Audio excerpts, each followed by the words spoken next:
Tabletop Weekly, and we are the partners of Solarian Games. I'm Jason. And I am Peter. All right, and hey, this week we are one day off of our usual schedule because we just got back from Page 3, that is the Philadelphia Area Gaming Expo. And we'll talk about that first. But then after talking about Page, we got a few stories. So Pathfinder has announced two new rule books. Cool. Warhammer 40K bosses say no to AI art, images, graphics, whatever. Realms Bound explores D&D's Forgotten Realms. Gaming tables, they got cheap. What the heck? When did that happen? And those are all the stories. So let's jump into the first one. All right, starting with Page. All right, so hey, what do we have up on the screen right now? This is our booth all set up for Page at the beginning. It's the Solarian booth, and actually, I think this year we kind of got our act together a little bit better on the way the booth is set up. So I'm happy with that. Nice looking booth. Yeah, we learn as we go, but we finally got our north building set up here at the Elliott compound, so I have enough room in there to do things like set up the booth ahead of time, practice where it's all going to go, and we figured out this would be the most efficient way. Kind of the idea was to have people not have to come up and just be like, I'm staring you right in the face, but let them browse a little bit. So yeah. Did it work? Yes or no? It's impossible to say because there were too many other factors this time, and we'll talk about those later. But I love how it looks. It looks great. We did learn one lesson, which is we need to have a place for our stuff because when it's set up like this, we were like climbing all over top of each other, jamming stuff onto the tables and stuff. Because I mean, it's winter time. We're up there. We all got coats.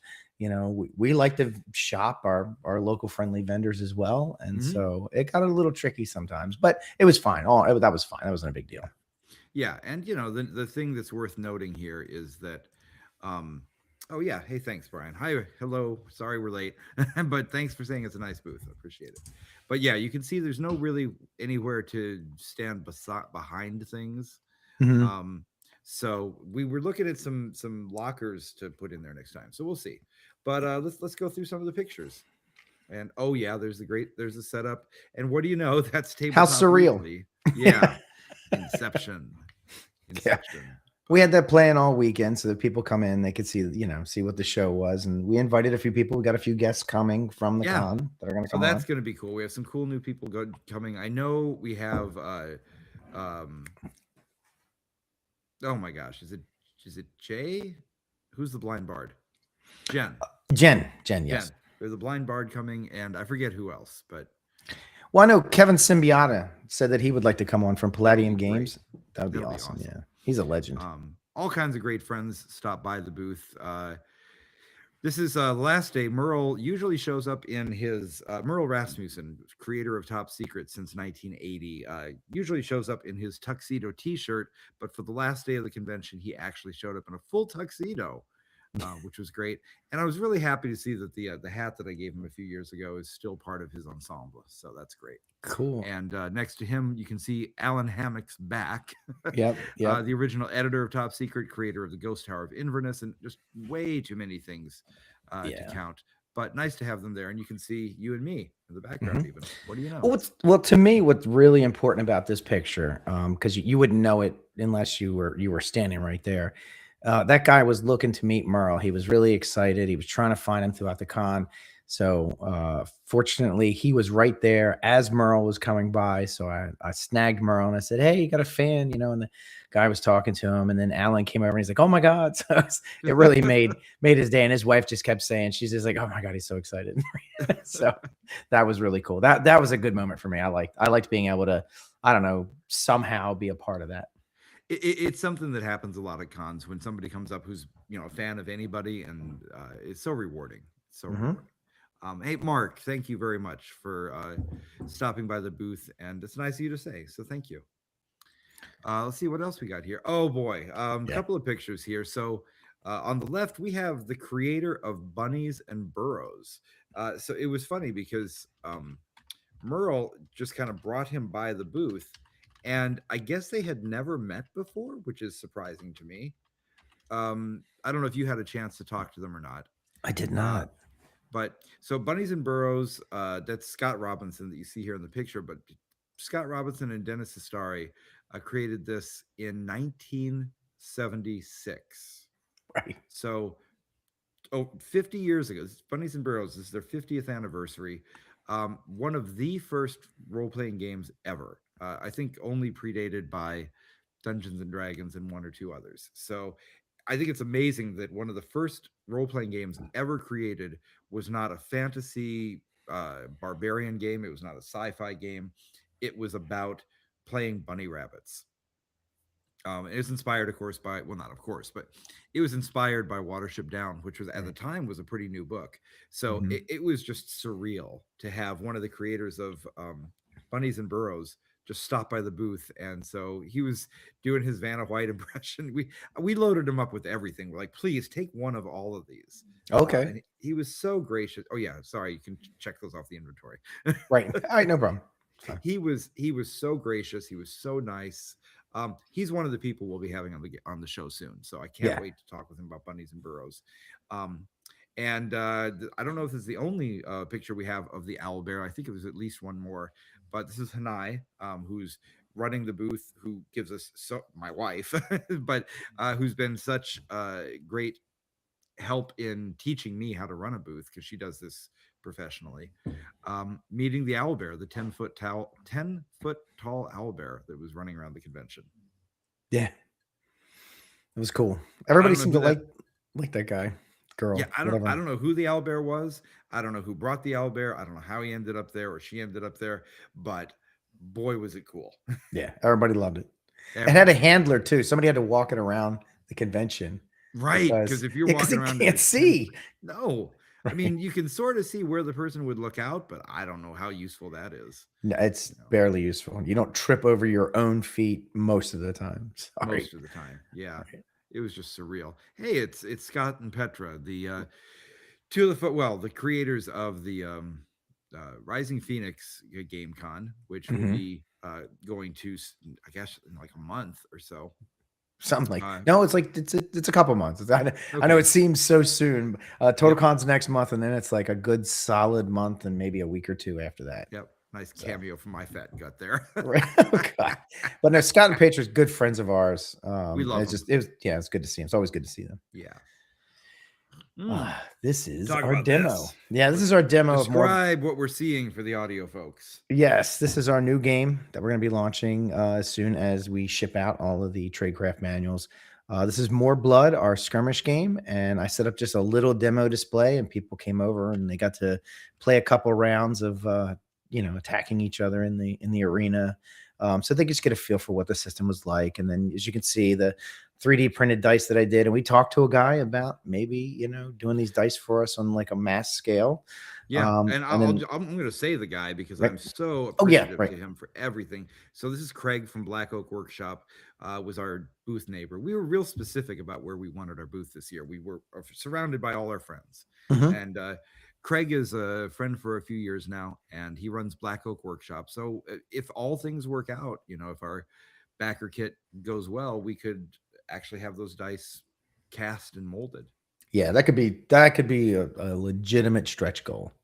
Yeah. I mean, because these are cool. As an engineer, the engineer, have created something pretty cool here in this 2-sided die, which is a 4-sided die. Yeah. I don't know if anybody's got a problem with this term, but I was thinking of calling it a binary die. I think that's the best. That is so good. We should totally call that. I think. Oh no, I was going to say they're like fudge dice. I kept saying that, but I was wrong. Fudge dice have plus minus. They have plus, minus, and blank. This is just. As a matter of fact, one of the things with More Blood and the whole Razor system in general is that you can use. I always tell people you can use any dice you want. Just grab a handful of dice. They can be all different too, and you can roll them. I was like, except fudge dice. Can't be fudge dice. Fudge dice can't be anything with an odd number size. Yeah. It can't be like a 5-sided or 7-sided. I have a 7-sided. Yeah. All right. So let's move on. This is me showing Robbie the More Blood. We were doing a demo with Robbie. Well, let's say Robbie's our artist. Yeah, our interior artist, and they came over and wanted to check it out. Like, hey, I'm doing the art for it. I see you got a demo. I'd like to play it. I'm like, absolutely, let's do it. And it was a good test of it because I saw that they picked it up really quickly. and that was good. Yeah. And I just got to say that their art, all the black and white stuff they're doing in the interior, I can't wait for people to see it. It is so cool. Yeah. We met them at Game Face, right? Yep. Yep. And we just like looked at all of Robbie's art, and we're, you know, you and I both at the same time were like, that's it, that's the That's it. stuff. That's more blood. Yeah. So Yeah. Robbie's a great artist. I'm so excited that they stopped by and said hi and played the game. Yeah, it was good. And then this is The White Wizard. Yeah, the White Wizard. This is Frank. He's coming over and checking it out, and I was showing him the game. For the audio folks, this is Frank Menser, creator Right. of the Dungeons and Dragons Red Box, Gary Gygax's right hand man, the guy who was really in charge of Dungeons and Dragons while Gary was away. And, you know, you could not be more legendary in the game industry. And he liked the skirmish game. So that's Yeah. something. How cool is that I get to show one of the godfathers of gaming the next game that I put together? Yeah. Isn't that was cool? very fun. Yeah. All right.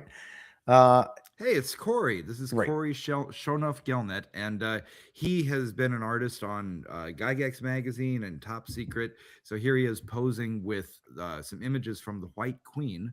That is the module that Cool. comes in the box set. And in fact, this is one of the ones that he did right here. And he's a great artist. He has been preoccupied with some family stuff for a while, and he's finally back kind of in the gaming scene. I mean, being able to get out and do stuff. So it was such a thrill to see Corey. Yeah, it was. It's good to see he's back in a good place, right? Yeah.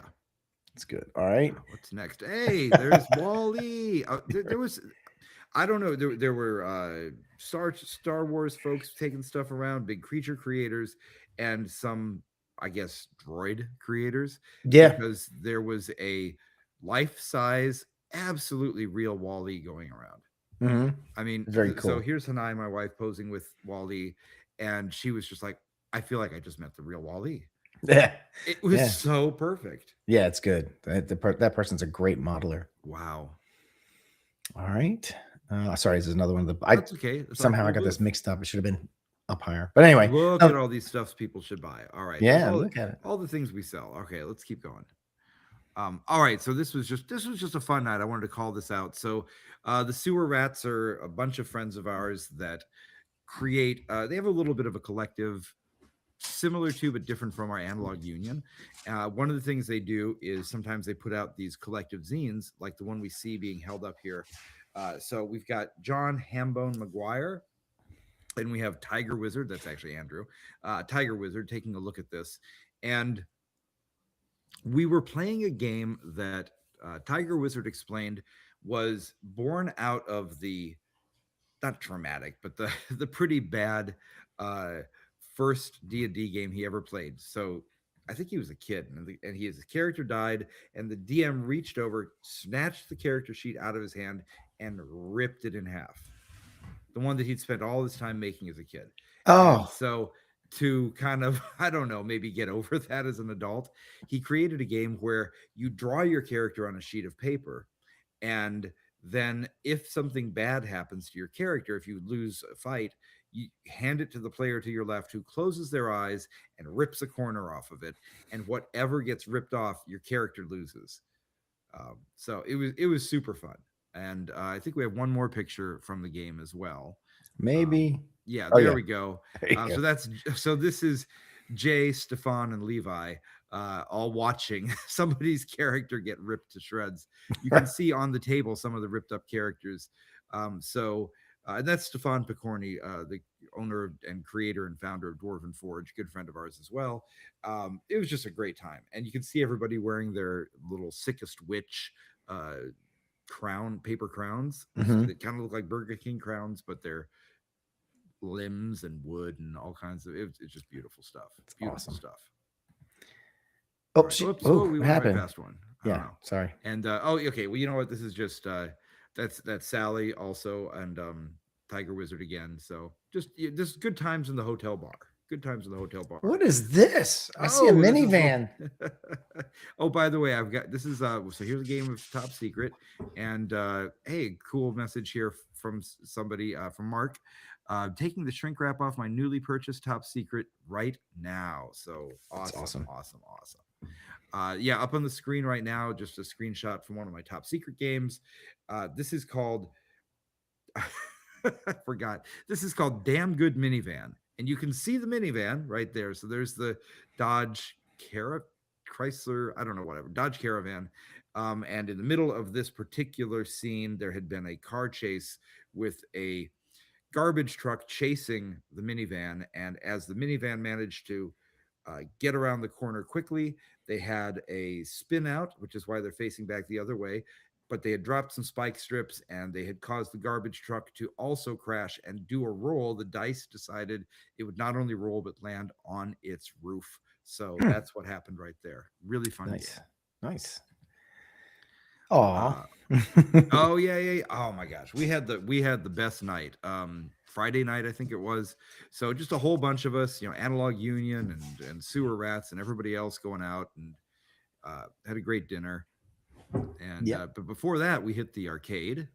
I got one of those at the end. Okay, we'll come back to that. But Yeah. it was just a great night. We thank you, Hambone, for coming up with this idea. After the convention that night, we hit the Family Fun Center with the arcade and the mini golf and the everything else. Oh, here we go. All right, we're coming Yep. up on them. Yep. Okay. Well, this is pretty much it. Yeah. And so there's the arcade, the mini golf, the foosball, the what do you call that? The air hockey, all Mhm. those things. And go back one though. I want to look at that Okay. again. So at the end of the mini golf, there's a giant shark that you can take your picture with, so you can see absolutely everybody here. I'm not going to try to name everyone in the photo because if I screw up on anybody, I'm going to feel stupid. But Right. it was just such a good time, and love the evidence of it. And then I believe this is the last one. Okay, there's some of that midnight mini golfing we were doing there, and of course Merle back at the booth. So the game, the convention was a blast. What do we have next here on the photos? Oh, that was it. That's. Oh, do we sorry. have the one? Why with is that the, doing that? Huh? What's up? I don't know. Do we have the one that I sent you from the? Oh crap! convention itself? I didn't get to I'll that. You just know what? read it. Yeah. Sorry. I will just read it. So let's see here. I have to actually pull it up. So this is the third year for Page. That's Philadelphia Area Game Expo. And one of the things that they do is send out a lot of information. So after the convention, let me see if I have it here. All right. So they put up what they say is Philadelphia Area Game Expo by the numbers. So I will read these numbers here. All right. So attendees, 3,075. Dogs, 13. 3 years in a row it has snowed every year. 50 number of states that attendees hailed from. 6 countries represented. 182,000 square footage at the convention. 1 owlbear, 2 beholders, and 122 free badges given to school D&D clubs. So, although, okay, I'm going to go back to this for a second. I'm going to be honest. 3,075 attendees. I'm just gonna be honest, I don't believe it. Okay. So third year, they took about, I don't know, twice as much square footage as before in the convention hall, or maybe even more than that. So it may just be that because there was such a larger amount of space that the number of people looked like a lot less. But I talked to as many vendors as I could and a lot of our friends, and it was a common theme that almost everybody made less money than last year at the vendors. So if they're saying there were more attendees, most of the time, I mean, I don't know. I thought the place looked empty. It really, it we'll see what it's like the following year, but I'd say there's growing pains going on, and I don't really know. Maybe those attendees are turnstile, meaning that every time somebody walks through the door, they count them. Because No, I was reading about that. There was something about like ticket days versus total number of people, and like there's different ways to measure all this stuff. Yeah. So I don't know what that 3,077 is, but I have to agree with you. It didn't look like that many people. I mean, it was a lot of people there, but it didn't look like that number. If they had all been put into a small space, they would have looked like a lot of people. It wasn't empty, right? No. But I don't know. I just we'll follow up on this. I'm not great at counting people, so I can't say no, there wasn't that many people, or I can't even guess at how many it really was. But I would love to see somebody like Eric Tenkar do a little bit of an investigation into this and say, Oh God. what no, I mean somebody who's really good at getting the receipts and say, what are we really seeing here? Because I know people lost money. So Yeah. but the thing is, it was a great show as far as the people go. We had so Yeah. much fun. Everybody was awesome, but it did not feel like it was as big as if it was as big as Gary Con. I didn't see that, Right. Oh no, it didn't feel like as big as Gary Con. and that's about how many people go to Gary Con, Really? or Oh. maybe even less, to be honest. So, Hmm. but who knows? But also humans are very terrible at, because it was a giant maze in that place, like with all the different little rooms and stuff that they had with all the cloths things that they'd put up, the Mhm. dividers and stuff to separate the the separate gaming rooms and stuff. So I don't know. Who knows? Yeah, yeah. So I just did a quick look, and it looks like Gary Con gets around 3,000 people, and that's one of the Hmm. biggest conventions that's not a major, Right. out there. So Right. I Eh, don't know. I don't know. I don't want to speak out of school here, but I will say that while it's impressive to see, the ambitions and how fast they're trying to grow and everything, um, I don't know. I'm not ready to call it, one of the top tier conventions yet. It's not not up yet. there. It's not up there with some of the ones that are just really outrageously well run and having, real positive feelings around all the people around it. This one's, I don't know. We'll see where it goes. Yeah. But I mean, hey, for a brand new con that's as big as it is for the third year, give them a little kudos for that. All Okay. right, let's go to the first story. All right. All right, this is Pathfinder announces 2 new rule books. Um, so yeah, Pathfinder has 2 new big books coming to the Pathfinder library this year. The first one is a core rule book titled Impossible Magic. It's their primary core rule book that they're releasing. The other one's more of like an adventure type. But it features remastered updates for 4 popular classes, and I'm going to just read these out because I pulled this right from their website. It says you can strike with both spell and blade as a magus, command an army of the undead as a necromancer, scribe unique magic onto enemies and allies alike as a runesmith, and fight alongside a powerful magical companion as a summoner. Cool. So the book has 240 new spells, new archetypes, arcane schools, and magical items designed for both magical and mundane characters. Sweet. One of the things I didn't know, I don't know what this means because obviously, I haven't played Pathfinder really. There's something about they said that there are spells included that have high impact, impossible spell. They're called impossible spells that scar the soul.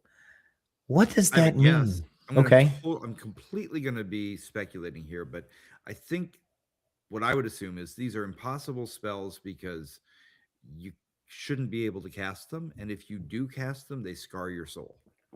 And there's Yeah. going to be some mechanic, I don't know what, that would, reflect that if you're going to take this risk of doing such an incredibly big spell, it's going to have a permanent impact on your character that would be a negative. Yeah, like maybe some new thing you have to keep track of, or maybe you lose a point of stat. Who knows? Yeah. I don't know, but I it's weird. I don't know why I like this logo so much. It's from a graphic design perspective, it's doing a bunch of stuff wrong, but it's fun. Yeah, right. It's kind of fun. It looks, I gotta say, Pathfinder is starting to look attractive to me, considering where 5e is going at this point.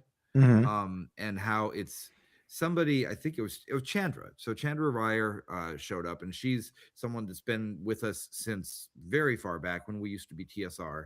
And she worked in Gygax magazine. She ran the multiverse blog and a lot of other things.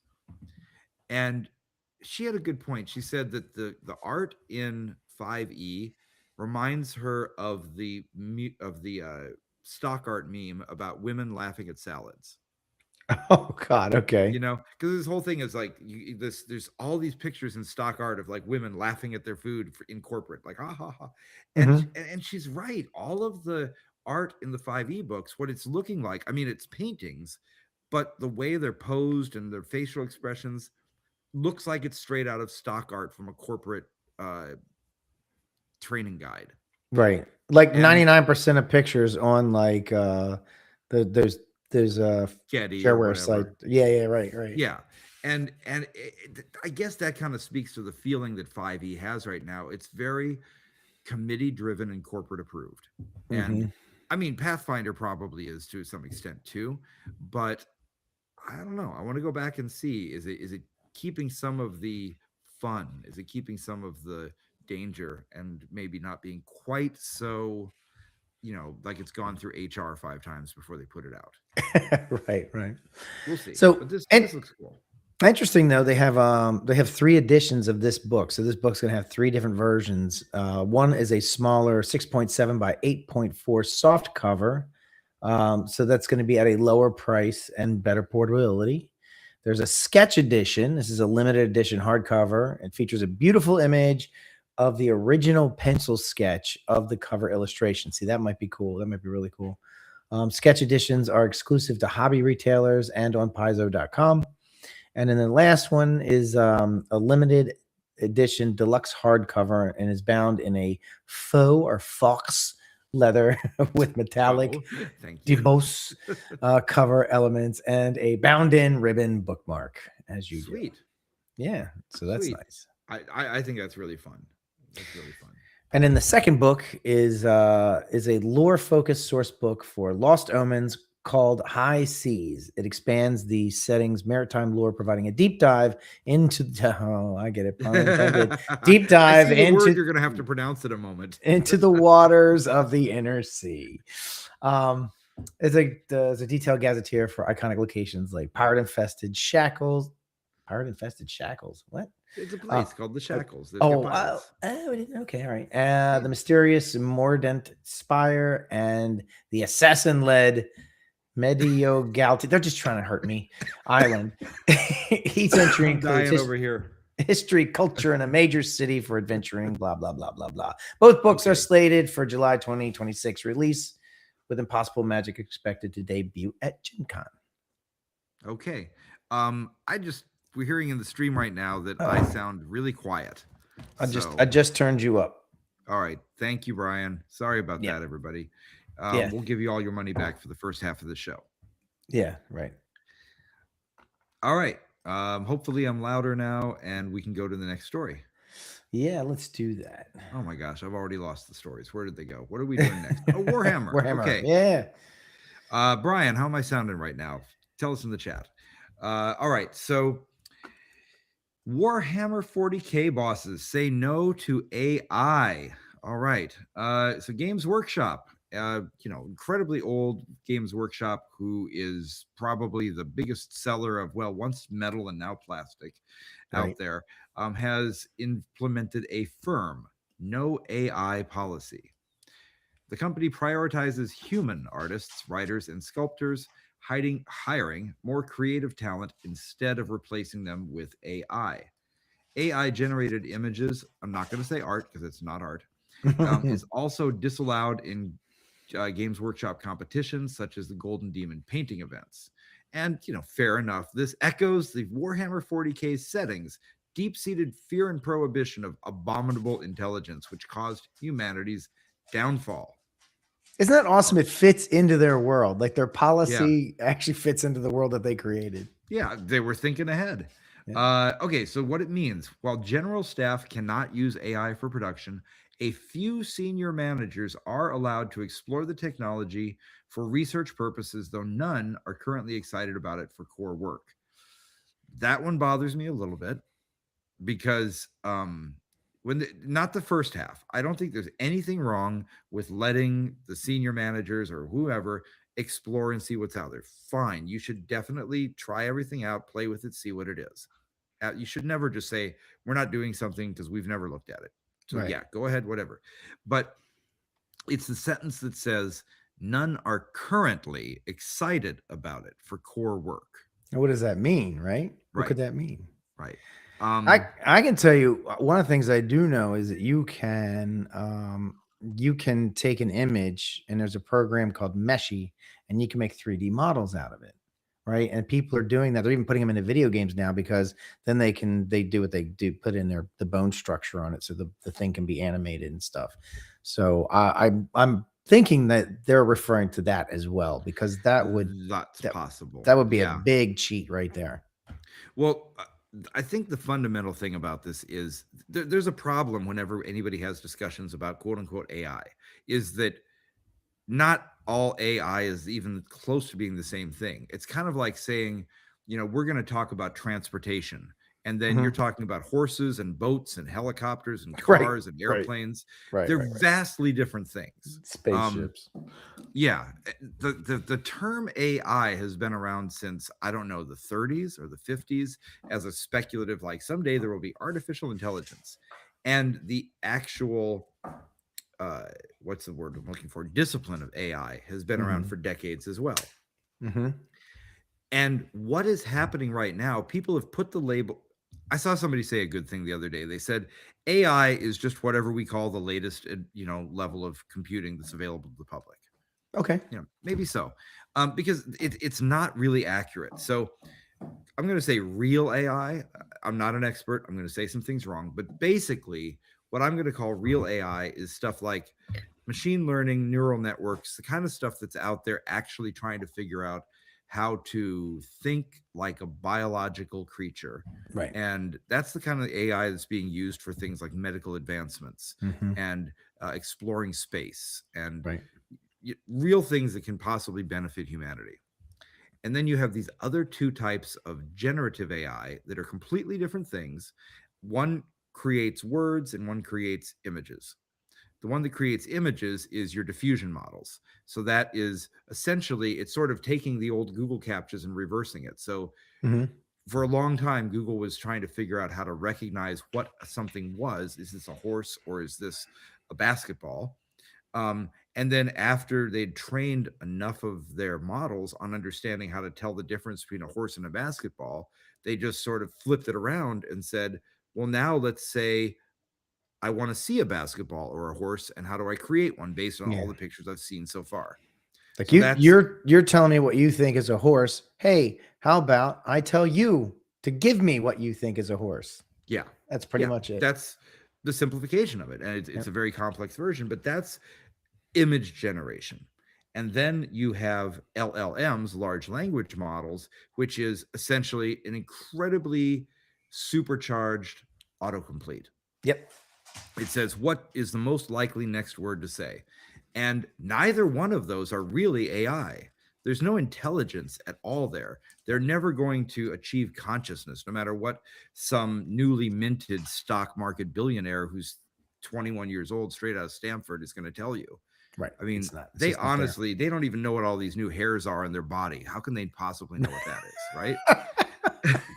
Right. What are these weird feelings I get? Well, Right. AI must be real. So in LLM, they hallucinate, they get things wrong. If you use one to write a paper for you, it's going to sound like an AI, and it's that's one kind of cheating. And then the other thing, the diffusion model, the image generators, yeah, these are not AI. And so when people say, "Oh, it's AI," yeah, that's a handy shortcut for, they should be saying diffusion models and LLMs. So what Warhammer is saying is they're not going to use diffusion models on the one Right. hand to make their art, which is good, because art belongs to humans. The whole point of technology is to get rid of all of the drudgery and not to get rid of the things that we do once the drudgery is gone. If we had all the drudgery, we'd sit around learning and making art and telling stories. Why would we want the computer to do it instead? So they're not going to do that. And I'm assuming this also means they're not going to let you use AI to write your stories. Good. Probably not. But if the senior managers and executives are using it to explore things like, um, I don't know, how do we make our spreadsheets more efficient? Okay, yeah, that might be fine. Right. So we don't know what's going on the inside, but the fact is they've at least come out in public and said we're not using AI to replace human creativity. So Mm-hmm. that's a good statement. Yep. All right. Let's go to the next one. Oops. Oh, sorry. I had another image for it. Dun dun dun. Mm. All right.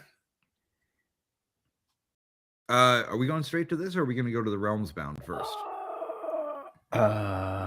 We can do Realms Bound first. Yeah, this Sorry, is I your had them out show. of order. Yeah, and hey, here's some human created art, and I like it. Yeah, yeah.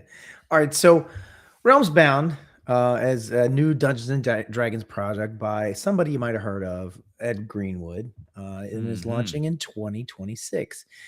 This is really cool. He's doing like this quarterly thing. So the first one, the Guide to Dale Land, comes out in Q1, and then the Insights of the Dale. Hold on, I got these.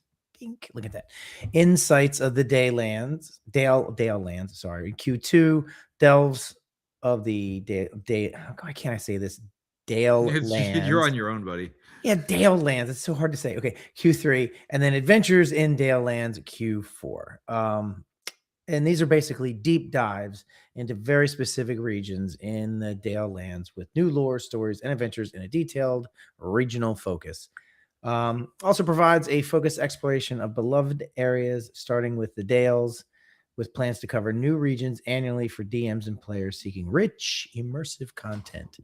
And one of the things I was seeing was that it's basically a lot of stuff that comes out for D&D, especially like world book type things, are more broad. And this is going deep. Like, so these are Ed's, going much deeper into detail. At least that's what the claim is. That's what they're saying they're going to do. Um, and then the project plans to visit a new Faerun region each year, gradually expanding the world's depth. And he's going to be working with other artists. Like he's put together a team. He's Nice. leading them. So I don't think he's doing all of this. I think he's basically handpicked some creatives, and he's done this in the past. I am still friends with a guy named Dave Robeson who was doing writing with Ed Greenwood at one point, and they were putting out a bunch of stuff. That one was really ambitious. I have to say that one probably petered out because it was when they told me about what they were doing, I was like, oh my god, how do you keep up that pace? Anyway, the content will be available as PDF and print on demand on the Dungeon Masters Guild. So they're not going to be going to print, like actual print themselves. They're just come as PDFs, and you can order prints. That's Um, crazy. Okay, mhm.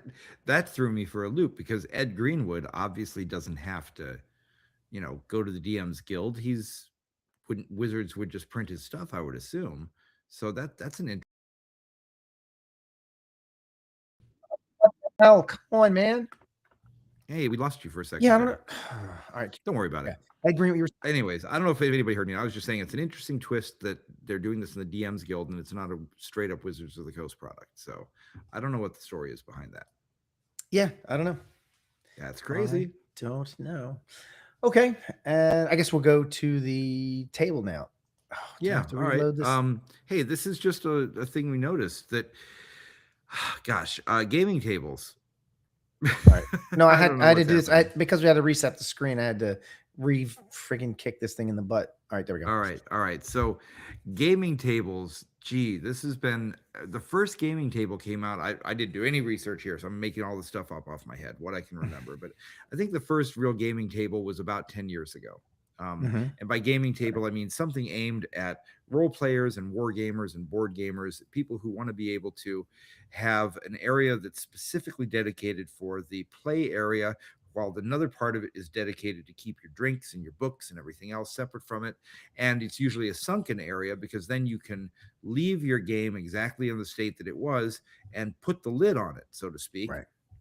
Turn it into your dining room table or whatever it might be. And then when you're ready to play again next week or whenever, take the lid off and hey, there it is, just the way I found it. Yeah. The first ones were, I don't know if it was Wormwood or if it was, no, it was that company that went out of business that was, I don't even remember their name. They were, I know their owner was a jerk and Okay. mistreated people and stuff. But,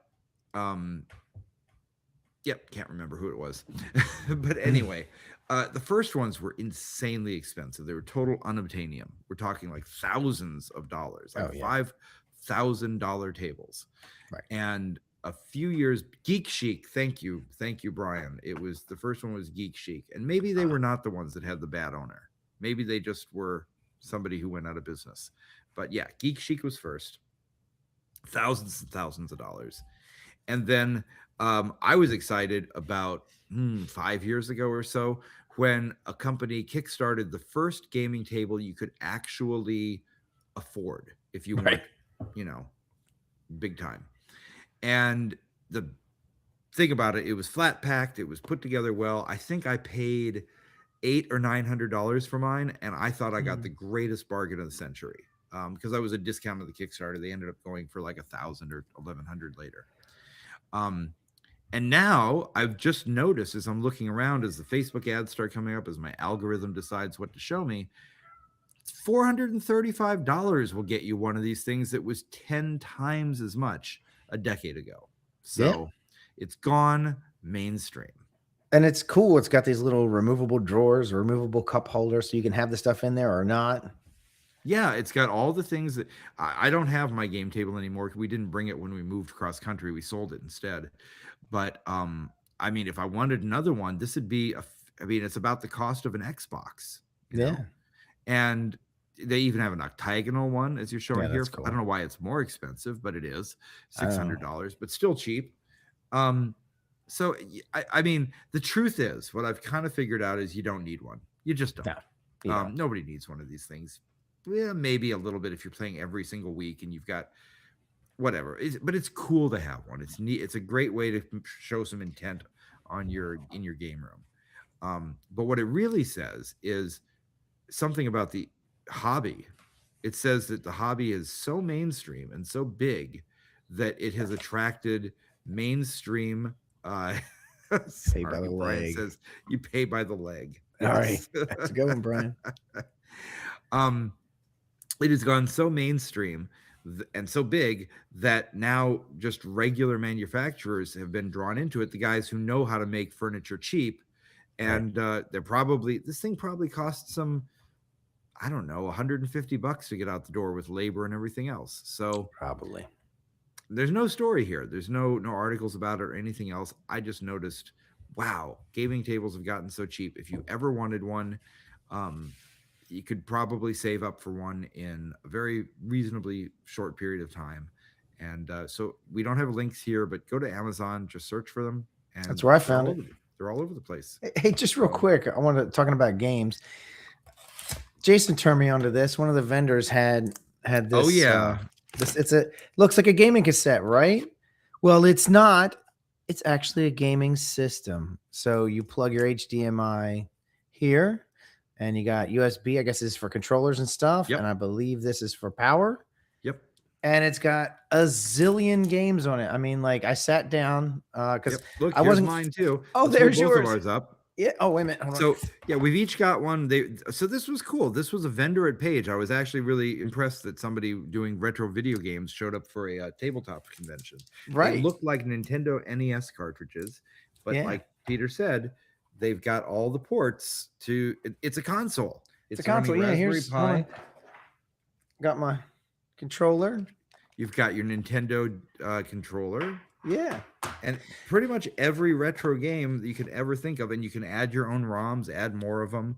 Yeah. And we're not even talking about just Nintendo. I mean, as a Nintendo cartridge, but PlayStation games. That's why I bought it, because I had already planned to buy a PlayStation, an old PlayStation 1, because I got so angry with these stupid new systems. So they always got to log in and update. We were in your den. Yeah. Trying to watch a movie. All we wanted to do was put a DVD in and watch a movie, and it was 45 minutes of updates. Yeah. So anyway, so I was like, I want to get one of these old PlayStations. So if I want to play a video game, I can just sit down, put the damn disc in, and play the game. Boom, that's it. And then we saw this, and I'm like, oh. And he's like, yeah, there's all these different game systems on there, and PlayStation 1 is on there, and there's a ton of games for it in there. I'm like, all right. And then I asked the guy, because there was 2 games I really want from those days that weren't on there, but he said I could download them. So yeah, I'm in. So I bought it right on sight on, like right on, well, not sight unseen. I saw it, but like right on the spot, just bought it like within 5 minutes. Yeah. So I got one too. And you can go to, I'm going to hold this up here. You can go to Polybus NY. That's POLYBIUSNY.com. Right. And that's Polybus, which is, named after the legendary apocryphal video game that probably never existed, but there's a legend that there was a game called Polybus, a mysterious game that showed up in an arcade one day, and that after playing it for a week straight, a kid died right on the spot. He's So probably drinking Coke and eating Pop Rocks at the same time too, yeah. right? And then of course they came and they took the game away and it was in a black van and unmarked, no license. There's a whole story about it. But anyways, it's a great legend in the gaming world. So they named it after that, polybusny.com. Mhm. So free plug for Jarrett. I forgot his name, I but can't remember, but super cool guy. And Yeah. thanks for making these, man. Yeah, it was good. So, I mean, that's it. That's our week. Yep. All right. So, everybody, thank you for dropping in on an unusual day for us. Normally, we are on Sundays at 9 p.m. Eastern. So, if you're new here, please stop back on Sunday. And we'd love to, so glad to see some new faces and new names in the chat. And please like and subscribe on YouTube. That actually makes a big difference to us. And if you're listening on podcasts, go to Apple Podcasts and leave a review there because that is really what makes the difference. That would be nice. Any of you Yeah. listening right now, go write a review. Go do it. Go do it. All right, y'all. Thanks. If you are a Patreon subscriber at any of the paid levels, you have access to our after party. So you have that on Discord. You have the link, and we'll be there in about 10 minutes.